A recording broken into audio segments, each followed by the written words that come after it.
Muy buenos días, hermanos, que el Señor les bendiga. Espero que hayamos repuesto energías para esta jornada muy especial, que tenemos la oportunidad de adorar al Señor juntos. Así que vamos a desarrollar ahora el tema Coram Deo versus cristianismo nominal. Coram Deo versus cristianismo nominal. Según algunos datos del sitio web datosmacro.expansión.com, en Honduras el cristianismo es la religión predominante y ellos calculan que hay un 89% de cristianismo en Honduras.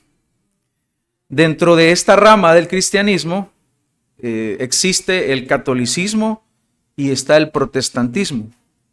El catolicismo representa el 48% de esta población, mientras que el protestantismo abarca un 41%. Y en los últimos años ha habido un incremento significativo de protestantismo en Honduras. El otro 8% restante es una población que se identifica como ateo, que no están afiliados a ninguna religión o simplemente manifiestan ser agnósticos, y un 3% sigue otro tipo de religiones como el judaísmo, el islam, el bahaísmo. Ahora, si tomamos ese 41% del protestantismo y pensamos en términos muy generales, ¿no creería usted que un 41% de cristianos protestantes realmente debería de hacer que esta nación fuera distinta?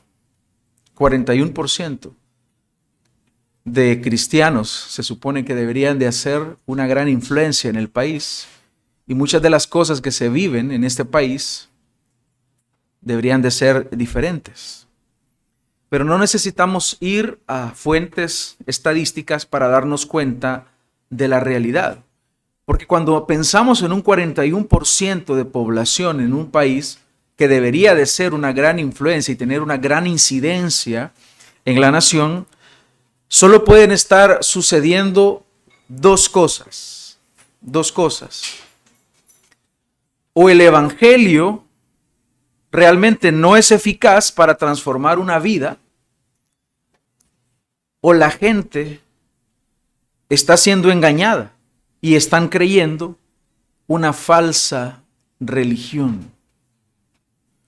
Que obviamente sabemos que todo aquel que se encuentra con el Cristo de la Biblia, su vida es transformada y no puede seguir siendo igual. Porque esto es lo que vemos en la palabra de Dios y esto es lo que hemos experimentado aquellos que hemos creído en el Señor. Así que la respuesta es obvia. Muchos hoy en día tienen el nombre de que viven, pero están muertos. Y a eso nos referimos con un cristianismo nominal. Nominal es de nombre. Tienen el nombre, pero no tienen la identidad. Cualquiera puede decir: yo soy creyente, yo soy cristiano. Usted lo puede decir ahora: yo soy cristiano, yo soy creyente, pero ¿es eso una realidad? Esto es lo que se está experimentando no solo en Honduras, sino en El Salvador, en Guatemala, en nuestros países. Hay muchas personas que están profesando un cristianismo que solamente es una profesión externa, pero que realmente no hay un cambio en su vida. Siguen siendo los mismos. Y lo único que ha cambiado es que ahora asisten a una iglesia el día domingo. Lo único que ha cambiado es que ahora tal vez están en una membresía en alguna congregación, pero realmente no ha habido un cambio. En Deuteronomio 32:5 leemos esto: en forma pervertida se han portado con él. Moisés está hablando al pueblo en relación a Dios. ¿Cómo se han portado con Dios? De forma pervertida. Y le dice: no son sus hijos, debido a los defectos de ellos, son una generación perversa y torcida. Aquel pueblo que estaba llamado a vivir como el pueblo de Dios, rápidamente se había corrompido.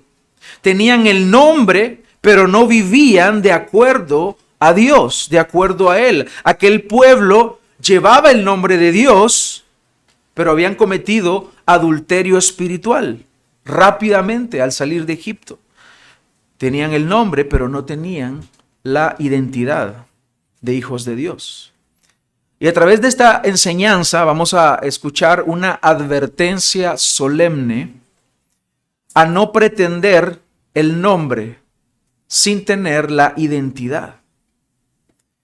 En Tito 1:16, el apóstol Pablo dice: profesan conocer a Dios, pero con sus hechos lo niegan, siendo abominables y desobedientes e inútiles para cualquier obra buena. Hay una profesión externa, pero sus hechos dicen lo contrario. ¿Y por qué hacemos esta contraposición entre coram Deo, que coram Deo, como hemos visto el día de ayer, es vivir delante de Dios como es digno de Dios en toda nuestra manera de vivir? Pero ¿por qué es necesario hacer una contraposición o un contraste con un cristianismo nominal? Porque existe un falso evangelio, porque existen falsos profetas, porque existen falsas profesiones. Ahora el Señor nos llama a no procurar profesiones externas, nominales y falsas, sino a ir más allá del nombre y poseer la identidad de verdaderos hijos de Dios, porque eso es lo que importa. En los años 70, 80 y aún 90, y bueno, creo que todavía se hace en algunos círculos cristianos, los famosos llamados al altar, el póngase de pie y levante la mano. Y muchas personas, y yo creo que muchos de aquí en algún momento se pusieron de pie y levantaron la mano por la presión que el predicador estaba haciendo. Aquí no. No, si no tendríamos que hablar, hermano, al final. Pero en algún lugar, como fue en mi caso, aunque he de manifestar que en mi caso no fue por la presión en aquella ocasión, pero yo creía que de eso se trataba y así iniciaba mi vida cristiana, poniéndome de pie. Pero los famosos llamados al altar, donde muchas personas decían y afirmaban que seguían a Jesús, pero al regresar a sus casas no había pasado absolutamente nada. Son profesiones externas. Eso es cristianismo nominal, solo de nombre. Hay un texto al cual quiero llevarle, es Apocalipsis capítulo 3, versículos del 1 al 4. Dice de la siguiente manera, Apocalipsis 3:1, escribe al ángel de la iglesia en Sardis, el que tiene los 7 espíritus de Dios y las 7 estrellas, dice esto: yo conozco tus obras, que tienes nombre de que vives, pero estás muerto.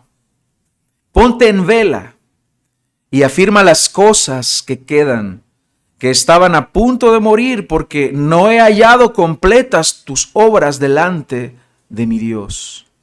Acuérdate pues de lo que has recibido y oído, guárdalo y arrepiéntete.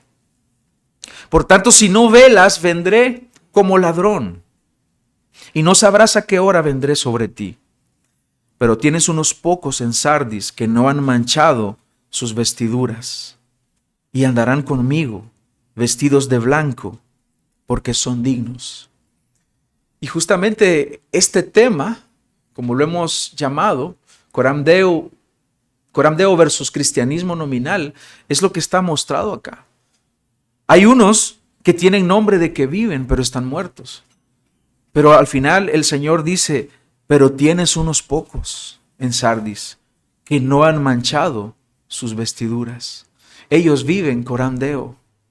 Y los otros tienen el nombre de que viven, pero realmente están muertos. Esta contraposición expresa dos realidades.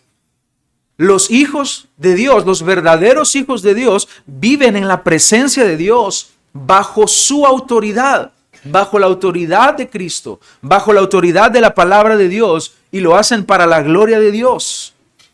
Sin embargo, el cristianismo nominal es aquel grupo de personas que profesan ser cristianos, ser seguidores de Cristo, pero que no viven una fe genuina para Dios.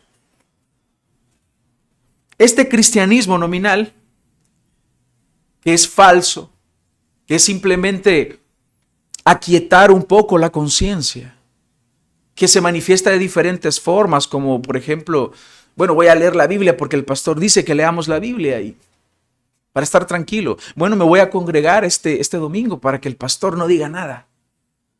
Me voy a congregar porque los cristianos se congregan, es lo que hacen.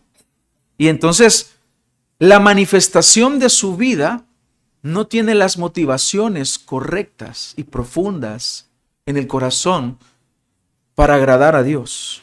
Es una apariencia sin sustancia. La Biblia está llena de textos que nos hablan acerca de esto. Ayer mencionábamos Mateo 7:21, donde el Señor dice, no todo el que me dice, Señor, Señor, entrará en el reino de los cielos. Ese cristianismo nominal. Dicen, Señor, Señor. Están diciendo, el Señor es mi dueño. Yo soy siervo de Cristo. Yo amo al Señor. Pero es una expresión externa porque desde el corazón lo niegan. Y la manifestación visible a todos es con sus hechos. Niegan la veracidad de que realmente conocen al Señor. Un cristianismo que solo es nominal es vacío y es sin sustancia. Solo es apariencia sin sustancia. Se halla más vida en un trozo de madera o en un pedazo de piedra que en ese corazón que está vacío de Dios. Pero no ha experimentado el milagro de la regeneración por el Espíritu Santo, o es rebelde, porque hay muchos que son hijos de Dios, pero poseen un momento en su vida en el cual son rebeldes, en el cual se niegan a humillarse y luchan. Y estas personas están en una lucha constante y no someten su vida a Dios. Pero hermanos, seamos honestos, ¿realmente el Espíritu Santo es estéril? El Espíritu Santo es fértil. La vida que posee al Espíritu Santo, o el Espíritu Santo que posee a esta vida, es fértil y da fruto. Por lo tanto, no podemos adjudicar esterilidad espiritual a Dios. Donde el Espíritu Santo mora, ahí hay vida, ahí hay fruto, ahí hay evidencia. En Isaías 29:13 dice el Señor, este pueblo me honra con los labios, pero su corazón está lejos de mí. Ese es cristianismo nominal, que el corazón esté lejos del Señor, pero con los labios, Señor, yo te amo. Señor, yo quiero servirte. ¿Se ha fijado usted que muchas veces le decimos eso al Señor? Señor, yo quiero servirte. Y de pronto el diácono le dice al hermano, hermano, ayúdeme por favor a limpiar los baños. Yo quiero el púlpito. Y no podemos servir a veces en las cuestiones más simples, más sencillas, y ponemos objeciones. El cristianismo nominal muestra devoción externa, pero carece de una relación genuina para con Dios. Al mismo tiempo, el Señor le dice a la iglesia de Laodicea, en Apocalipsis 3:15, yo conozco tus obras, que ni eres frío ni caliente. Ojalá fueras frío o caliente. Así, puesto que eres tibio y no frío ni caliente, te vomitaré de mi boca. Porque dices, soy rico, me he enriquecido y de nada tengo necesidad. Esto es algo externo. Pero ¿qué pasa internamente? ¿No sabes que eres un miserable y digno de lástima y pobre, ciego y desnudo? Te aconsejo que de mí compres oro refinado por fuego para que te hagas rico y vestiduras blancas para que te vistas y no se manifieste la vergüenza de tu desnudez y colirio para ungir tus ojos y que puedas ver. Porque el cristianismo nominal es ciego. Mira pecado en otros, pero no mira pecado en sí. Es muy ligero para juzgar a otros, pero muy lento para juzgar su propio corazón. Y manifiesta riqueza, pero realmente hay miseria delante de Dios. Yo reprendo y disciplino a todos los que amo. Sé pues celoso y arrepiéntete. No hay una verdadera pasión por el Señor. Todo es externo. Y el Señor le dice, compra de mí oro refinado. Y me recuerda a la primera carta a los Corintios, donde Pablo, en el capítulo 3 y versículo 12, dice, ahora bien, si sobre este fundamento alguien edifica con oro, plata, piedras preciosas, madera, heno, paja, la obra de cada uno se hará evidente. Porque el día la dará a conocer, pues con fuego será revelada. El fuego mismo probará la calidad de la obra de cada uno. Y la pregunta es, ¿cómo estamos edificando entonces la iglesia? ¿Qué materiales estamos utilizando? El Señor le dice a la Odisea, compra oro. Nuestra vida espiritual está fundada o está elaborada con elementos como paja, heno, hojarasca, porque cuando viene el fuego, eso es lo primero que se prende. Pero los materiales resistentes es el oro, es la plata, las piedras preciosas. Pero hermano, el fuego llega y el fuego es cualquier prueba. El Señor prueba nuestras vidas y es ahí donde podemos manifestar si realmente somos hijos de Dios o no.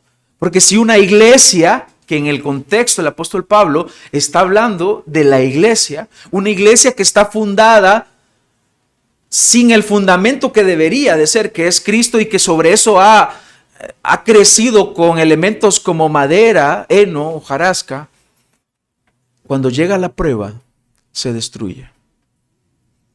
Pero si se ha edificado con oro, entonces permanece. ¿Cómo es entonces nuestro cristianismo? ¿Somos tibios? ¿O estamos totalmente decididos a seguir a Cristo? Porque el tibio, hermano, y estamos hablando no en términos de que el fervor aquí es que usted todo el tiempo dice, aleluya, gloria a Dios, siervo, y tiene esa jerga cristiana. No estamos hablando de ese fervor. El verdadero fervor, el que nos interesa, es una vida rendida a Cristo, sometida a su palabra. Entonces, ¿cómo estamos edificando, hermanos? Otro gran ejemplo que el Señor nos da es en Mateo 23, 27. Él le dice, ay de ustedes, escribas y fariseos hipócritas, que son semejantes a sepulcros blanqueados. Vea otra vez, es la misma contraposición. Dice, por fuera lucen hermosos, pero por dentro están llenos de huesos de muertos y de toda inmundicia. Porque Él lo mira todo. Porque sus ojos son como fuego. Porque Él lo conoce todo. Y Él conocía los corazones de estos hombres que manifestaban una piedad externa, pero su corazón está lejos de Dios. Ahí hay muerte, ahí hay inmundicia, ahí apesta. Así también ustedes son por fuera, les dice, parecen justos a los hombres, pero por dentro están llenos de hipocresía y de iniquidad. Son severos ejemplos, hermanos, de un cristianismo nominal, de una falsa religión. Y el día de ayer y ahora estamos hablando realmente. Estamos hablando, hermanos, de que eso es lo que no debemos buscar. Estos son ejemplos de lo negativo, que la misma palabra nos lo da. Por lo tanto, para vivir coram Deo, necesitamos entender en nuestra mente que estamos en la presencia de Dios en todo lugar y que no podemos escapar de su presencia, como leía ayer en el Salmo 139. David lo expresa así: ¿a dónde me iré de tu espíritu? ¿A dónde huiré de tu presencia? Si subo a los cielos, ahí estás tú. Si en el Seol preparo mi lecho, ahí estás tú. No importa en dónde estemos, siempre el Señor conoce todo lo que nosotros hacemos, decimos, pensamos.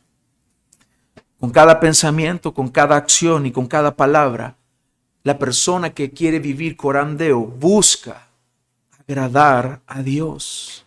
No podemos escapar de Él. Para muchos esta realidad es aterradora, pero para otros es un consuelo. Ahora hablemos de esta vida coram Deo, en contraposición con el falso cristianismo. Y quiero que veamos en el Salmo 5 estas dos realidades. Dice, tenlos por culpables, oh Dios, que caigan por sus mismas intrigas. Échalos fuera por la multitud de sus transgresiones, porque se rebelan contra ti. ¿Para quién es esto? Para el impío, para el que no conoce a Dios, porque el falso cristiano no conoce a Dios. No es una subcategoría del cristianismo, es que simplemente no es cristianismo. No es cristianismo verdadero. ¿Qué hay para el impío? Tenlos por culpables, oh Dios, que caigan por sus mismas intrigas. Échalos fuera por la multitud de sus transgresiones, porque son rebeldes contra ti. Pero alégrense todos los que en ti se refugian. Dios es amor. Dios es misericordioso, pero también Dios es airado. Dios es fuego consumidor, pero para nosotros, los que estamos en el verdadero Dios, que conocemos realmente al Señor, dice, alégrense todos los que en ti se refugian. Aquel mismo que puede ser refugio para el creyente, puede también recibir el castigo por su pecado de parte de Dios. Él lo castigará. Para siempre canten con júbilo, porque tú los proteges. ¿Qué hay para usted que es hijo de Dios y que vive delante del Señor y que busca todos los días hacer su voluntad? Él es su refugio y Él es su fortaleza. Él le protege. Usted puede regocijarse en Él. Dice, los que aman tu nombre son los que viven delante del Señor agradándole. Porque tú, oh Señor, bendices al justo como con un escudo lo rodeas de tu favor. ¿Vive usted coram Deo? ¿Vive usted delante de la presencia del Señor con esa conciencia? Porque todos estamos delante de la presencia del Señor, pero ¿usted es consciente de esto? Esta palabra es clave, ser consciente. Al mismo tiempo, tener conciencia nos mueve a la intencionalidad. Y debemos de ser intencionales todos los días en la manera en que vivimos. Cuando usted de pronto abre los ojos en la mañana, ¿qué es lo primero que usted piensa? Nuestra oración debe de ser, Señor, ayúdame que este día pueda vivirlo para tu gloria. Y para usted habrá un refugio en el Señor. Y para usted habrá regocijo en el Señor. Y para usted habrá bendición en el Señor. Y para usted el Señor será un escudo. Pero para el falso cristiano, aquel que es un impío, aquel que no ha nacido de nuevo, aquel que ha despreciado al Señor, la ira de Dios está sobre él. Juan 3:36 dice, el que cree en el Hijo tiene vida eterna, pero el que rehúsa a creer en el Hijo no verá la vida, sino que la ira de Dios está sobre él. ¿Quién es usted delante de Dios? ¿Cuál es su identidad? A veces las personas piensan que como nadie los está viendo, ningún ser humano los está viendo, piensan que las acciones y los pensamientos están lejos del alcance de Dios. Pero tenemos un ejemplo de una persona que vivía coram Deo. De hecho, tenemos varios ejemplos, pero hay uno que me llama mucho la atención y es el ejemplo de José en Egipto. Dice Génesis 39, 7 al 9. Sucedió después de estas cosas que la mujer de su amo miró a José con deseo y le dijo, acuéstate conmigo. Pero él rehusó y dijo a la mujer de su amo, estando yo aquí, mi amo no se preocupa de nada en la casa y ha puesto en mi mano todo lo que posee. no hay nadie más grande que yo en esta casa, y nada me ha rehusado excepto a usted, pues es su mujer. ¿Cómo entonces podría yo hacer esta gran maldad y pecar contra Dios? Y ella insistía, y José día tras día, y ella insistía a José día tras día, pero él no accedió a acostarse con ella o a estar con ella. Pues este es un ejemplo de una persona que sabe que está delante de la presencia de Dios. Porque el pecado no iba a ser solo contra Potifar, sino que el pecado es contra Dios, finalmente. Y él estaba consciente de eso. ¿Está usted consciente hoy, en el momento que usted está acá? ¿Está usted consciente de que usted está en la presencia del Señor? Hermano, siempre valdrá la pena ser fiel al Señor. No importa el costo. No importa el desprecio de nuestra familia. No importa que lo despidan a usted de su trabajo. Siempre valdrá la pena la fidelidad a nuestro Dios. Y eso es lo que el Señor nos está llamando hoy, de una manera solemne y aún dulce. Hermanos, la vida cristiana a la cual estamos llamando en esta conferencia es la única vida que existe. No hay otra. No hay subcategorías de cristianismo. Solo es una manera de vivir el cristianismo. Y es siendo fiel al Señor. A los ministros, en primera carta a los Corintios, el apóstol Pablo les dice claramente que lo que él demanda de los administradores es que sean hallados fieles.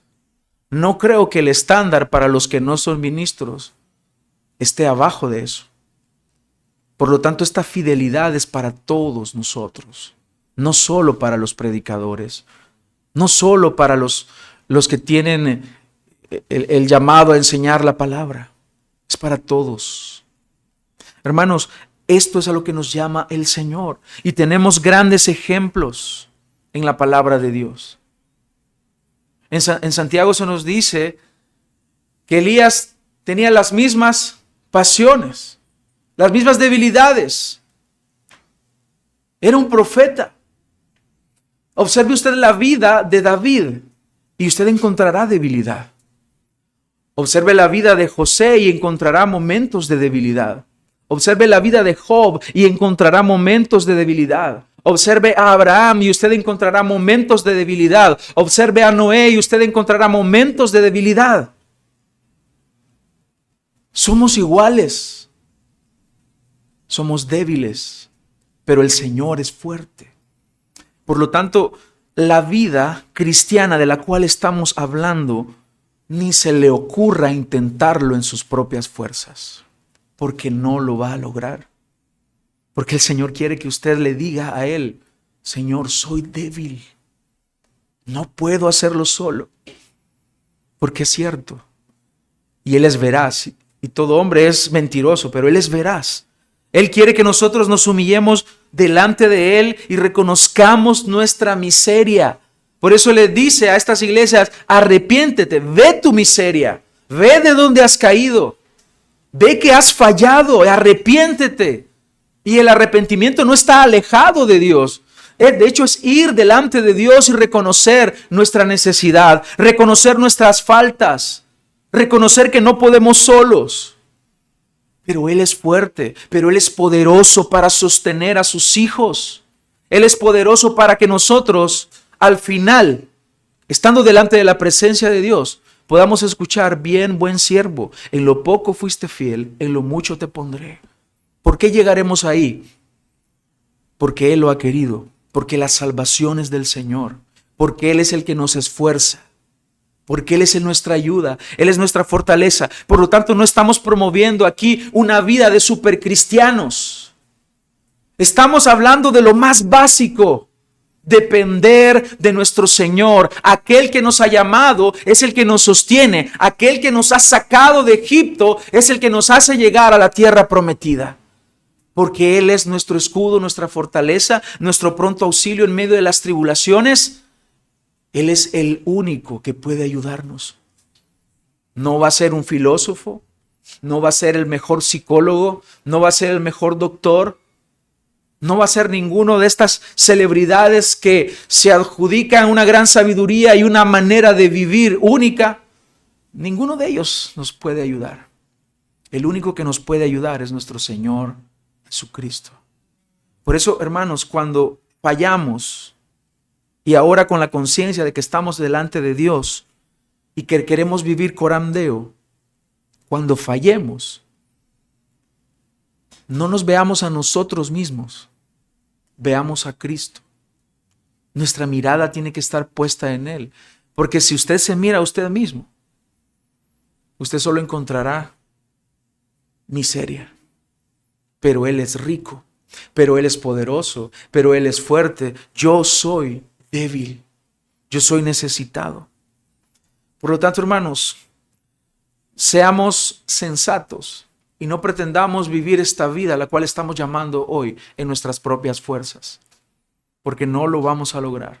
De hecho, la vida cristiana es imposible de vivir en nuestras fuerzas. Ahora, Dios nos llama a que también demos fruto. Demos fruto. ¿Por qué ahora voy a hablar del fruto?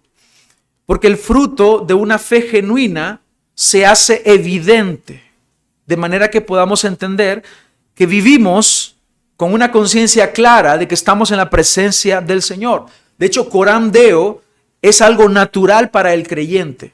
¿Natural en qué sentido? En que el Espíritu Santo que mora en nosotros es quien nos lleva a que demos fruto. El fruto del Espíritu es amor, gozo, paz, paciencia, benignidad, bondad, fe, mansedumbre, dominio propio o templanza. No es que usted solo puede tener uno de esos y yo solo quiero tener gozo, pero no tengo paciencia. No, es el fruto. El fruto del Espíritu es lo que produce en nosotros el hecho de que el Espíritu Santo habite en nosotros. Y hablamos de que la única forma de vivir coram Deo es sometiendo nuestra vida bajo la autoridad de la palabra. Fuera de eso, todo es vano y es inservible. Por eso el llamado es a huir del cristianismo nominal. Hermano, odie el cristianismo nominal. Aborrézcalo. Desprécielo.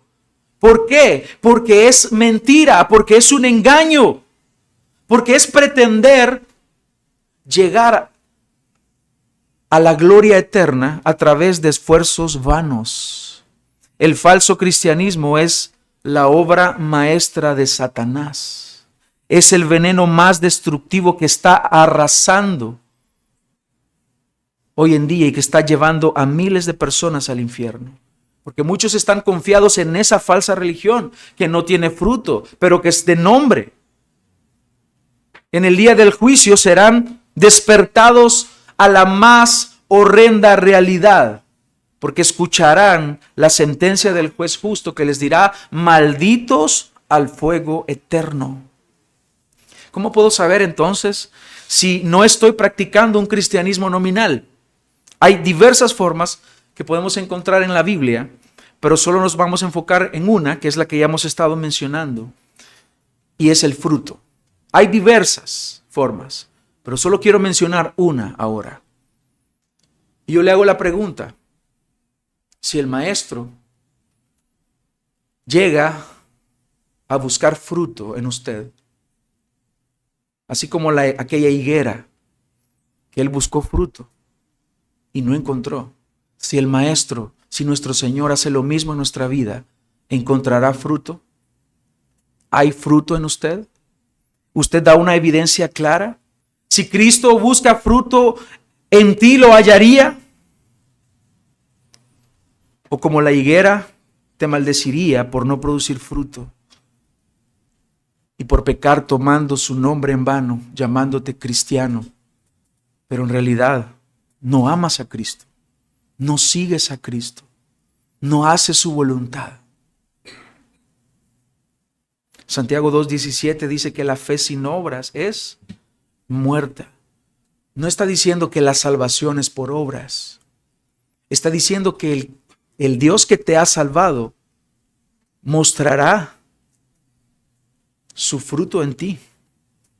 Un corazón que verdaderamente conoce al Señor produce frutos, frutos de justicia. Las obras no nos salvan, pero las obras de las que nos habla Efesios 2:10 son una evidencia de una fe genuina. No por obras para que nadie se gloríe, no por obras. Pero luego dice que hemos sido creados en Él para buenas obras. Las obras no son para salvarnos, pero las obras que agradan al Señor son una evidencia de una salvación genuina. En Juan 15:5 dice el Señor: yo soy la vid, ustedes los sarmientos. El que permanece en mí y yo en él, ese da mucho fruto. Mucho fruto. Porque separados de mí nada pueden hacer. Si alguno no permanece en mí y es echado fuera como un sarmiento y se seca y lo recogen, los echan al fuego y se queman. Hermanos, entonces la pregunta va más allá de tener fruto. ¿Hay mucho fruto en usted? No basta con orar el día domingo y luego el día lunes sigo haciendo lo que yo quiera. No basta con leer la Biblia el día domingo, el día del Señor. Es el día del Señor, voy a leer la Biblia. Pero luego usted se desentiende de Dios. ¿Hay mucho fruto en usted? No basta con ser humilde una vez. Estamos llamados a una vida de humildad. No basta con arrepentirse una vez. Porque usted el siguiente día peca. Porque usted pide perdón hoy a su esposa y el día de mañana vuelve a hacerlo. Vuelve a dañarla. Vuelve a hablarle ásperamente. No basta con pedir a su esposo perdón una vez porque usted al siguiente día vuelve a mostrar rebeldía y a no tener un deseo de someterse a la cabeza que Dios ha puesto como autoridad en el hogar. No basta con no robar una vez. Hermanos, estamos llamados a dar mucho fruto, a experimentar la paciencia del creyente, el amor del creyente, el gozo del creyente, la bondad del creyente que procede finalmente del Espíritu Santo que mora en nosotros. No pretendamos creer que el Espíritu Santo es estéril. Él produce fruto en el creyente. Si Cristo busca fruto en usted, ¿lo va a encontrar? Esa es la pregunta. Otro ejemplo, Zaqueo. Mencionaba el pastor Dante ayer.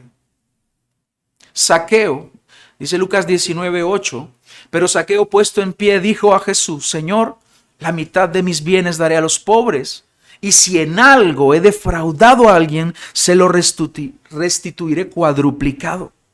Hoy ha venido la salvación a esta casa, le dijo Jesús. No lo dijo cualquiera, lo dijo Jesús, porque él estaba dando fruto de una conversión genuina. Porque el Hijo del Hombre ha venido a buscar y a salvar lo que se había perdido. Después de encontrarse con Jesús, la vida de aquel hombre cambió. No puede ser que nosotros digamos que nos hemos encontrado con el Cristo de la gloria, con el que murió en la cruz, y seguir siendo los mismos. No existe una evidencia de que alguien se haya encontrado con Dios y siga siendo igual, y siga siendo el mismo. Todos aquellos que se han encontrado con Dios, su vida no es la misma después de ese encuentro. Zaqueo es ese ejemplo. Un hombre que amaba el dinero. Un hombre que dependía del dinero, que todos los días vivía para hacer dinero. Un hombre que era aborrecido y despreciado por sus compatriotas. Y le llamaban lo peor que podía existir. Un vendepatria. Un traidor. Pero este hombre fue alcanzado por la gracia de Dios y su vida fue transformada. Y da fruto de arrepentimiento. El cristianismo verdadero llama a este arrepentimiento. Ser coram Deo o vivir coram Deo es un llamado a tener una vida de arrepentimiento constante, a tener una vida con la conciencia de que Dios nos está observando y nos está viendo. Hermanos, una pregunta interesante, necesaria, que creo yo que tiene mucho peso y que he estado pensando estos días en esta pregunta. ¿Tu cristianismo es digno de Cristo? Responda a esa pregunta. Hágase esa pregunta constantemente. ¿Mi vida cristiana es digna de Cristo? ¿Estoy viviendo como Cristo quiere que yo viva?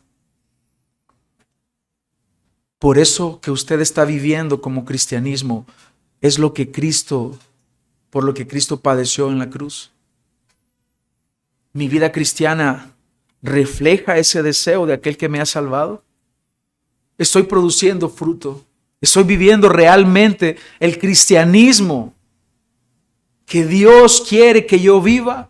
Cristo murió por eso. Esto es digno de la vocación con la cual hemos sido llamados, como dice Efesios capítulo 4. ¿Está usted produciendo ese fruto?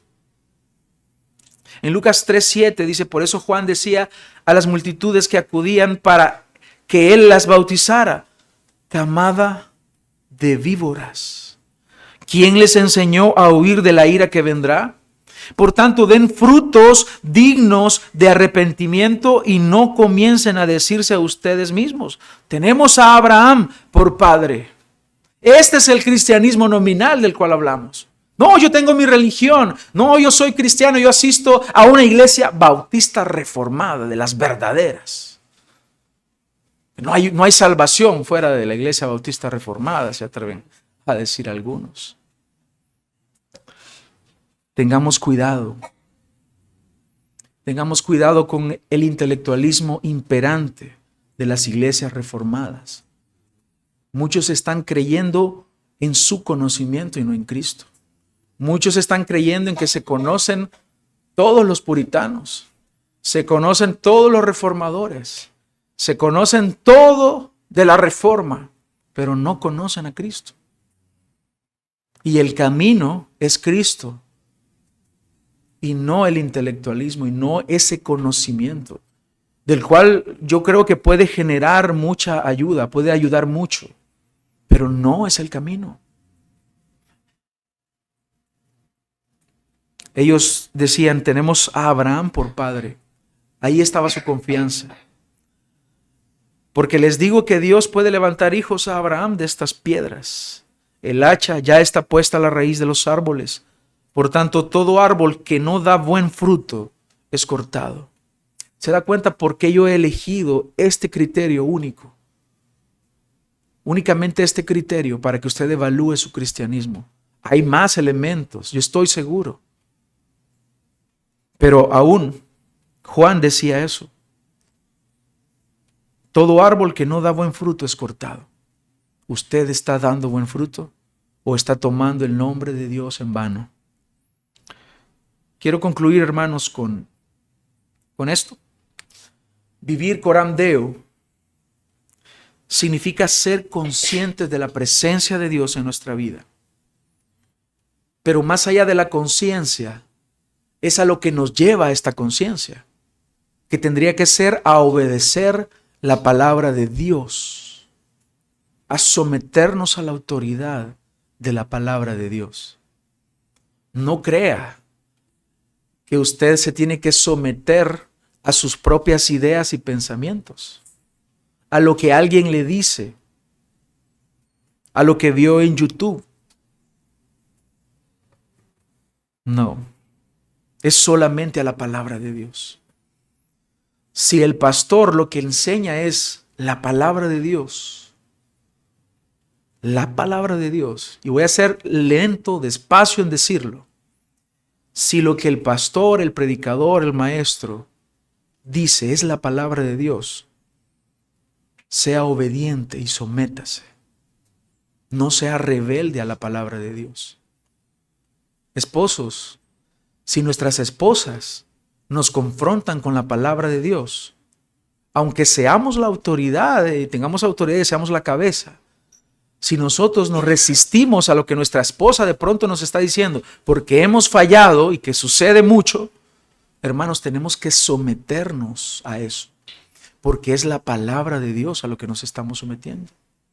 Esposas, igualmente, si el esposo llama a someternos a la palabra de Dios, a la doctrina de Cristo, a lo que el Señor enseña en su palabra, tenemos la obligación de someternos a eso. Eso es así para todo creyente. No importa que sea pastor, que sea diácono o que sea un miembro únicamente y que no tenga un oficio en la iglesia, todos estamos sometidos a la palabra de Dios. Ahí tenemos que mostrar y dar evidencia de que somos realmente hijos de Dios. Por eso, más allá de la conciencia, es la práctica. Más allá del conocimiento, es que ese conocimiento baje al corazón y que lleve mi vida a un sometimiento constante, perenne, perpetuo a la palabra de Dios. El cristianismo nominal va a ser solamente una fe vacía, una apariencia de devoción sin transformación. Pero el llamado del Evangelio es ahora a abandonar esta superficialidad y vivir una vida totalmente rendida a Cristo, que muestre frutos dignos de arrepentimiento. Por eso, Coram Deo siempre se va a oponer a ese cristianismo nominal, que lastimosamente muchos están confiando hoy en eso. Aquí no hemos hablado, hermanos, y voy a decirlo, no estamos diciendo aquí que ser una iglesia bautista reformada es el único camino a la salvación. No estamos diciendo eso. Estamos hablando de que Cristo debe de gobernar nuestra vida. Eso es Coram Deo. No hay otra manera de que usted viva su vida. Tiene que someter toda su vida, toda. No hay ninguna parte de su vida que sea suya. Todo le pertenece al Señor. Abraham Kuyper decía que no hay ni un centímetro en todo el universo que el Señor no reclame mío, porque todo le pertenece a Él. Todo es de Él. Por lo tanto, ¿está usted viviendo Coram Deo? Su vida refleja realmente que usted es un hijo de Dios y el cristianismo que usted está viviendo hoy en día es un cristianismo digno de aquel que murió en la cruz y derramó su sangre para poder liberarlo a usted del pecado.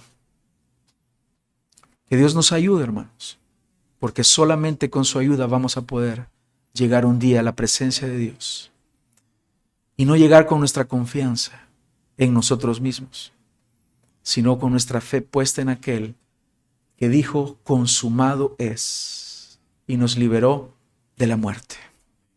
Oremos. Gracias te damos, Señor, en esta mañana por tu palabra. Gracias por este llamado solemne al arrepentimiento, a examinar nuestra vida. Te agradecemos porque tu palabra siempre viene a tiempo.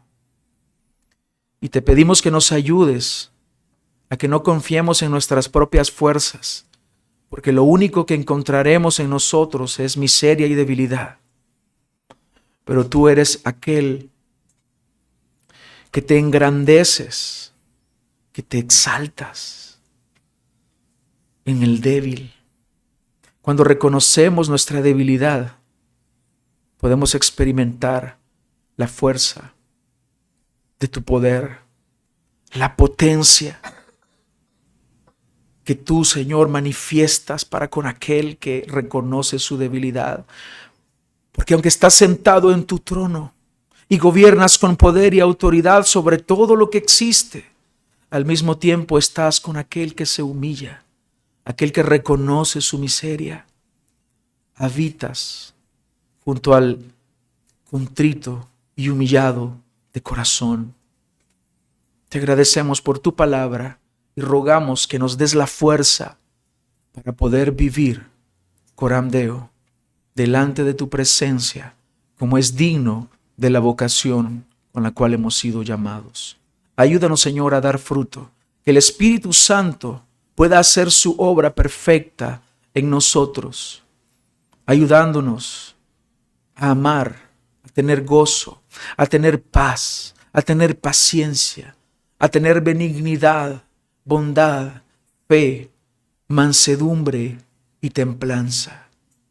Que seamos como robles frondosos, que seamos como el árbol plantado junto a las corrientes de las aguas, que da su fruto a su tiempo y su hoja no cae y todo lo que hace prospera. Gracias te damos.